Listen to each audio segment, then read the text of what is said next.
আল্লাহ কোরআনে বলেন ওয়ালিমান খাফা মাকামা রাব্বিহি জান্নাতান, যে আমি আল্লাহকে ভয় করে, আমার ভয় যার কলিজায় থাকে, আমি আল্লাহ ওয়াদা দিলাম তারে আমি 2টা জান্নাত দেব। তার মানে তারে আমি দ্বিগুণ নিয়ামত দেব, দ্বিগুণ জান্নাত দেব।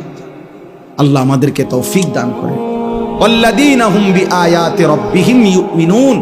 2 নাম্বার, আল্লাহ তাআলা বলেন আল্লাহ পাকের সমস্ত আয়াত, সমস্ত আহকাম, কোরআনের সমস্ত বিধান, নবীর সমস্ত তরিকা, আল্লাহর সমস্ত বিধানগুলোকে যে সর্বান্তকরণে মেনে নিচ্ছে, গ্রহণ করছে, ঈমান রাখছে, পালন করছে, আল্লাহ তাদের প্রতি সন্তুষ্ট হয়ে আছে।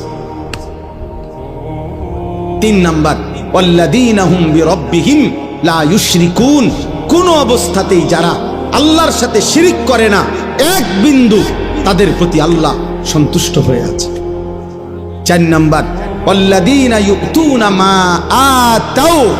সুবহানাল্লাহ, আল্লাহ বলেন যারা আল্লাহর দেওয়া সমস্ত নিয়ামত, শরীর, স্বাস্থ্য, জীবন, যৌবন, সুস্থতা, অর্থ, সম্পদ, স্ত্রী, সন্তান, ছেলে মেয়ে, বাজার, ব্যবসা, আয়, রোজগার, বাড়ি, জমি, বিল্ডিং, দালান, ক্ষমতা, প্রভাব, প্রতিপত্তি, যা আল্লাহ দিছেন, ইউতুনা মা আতাও, সবকিছু আল্লাহর পথে ব্যয় করে, আল্লাহর হুকুম মতে ব্যয় করে, আল্লাহর রাসূলের বিধান মতে ব্যবহার করে।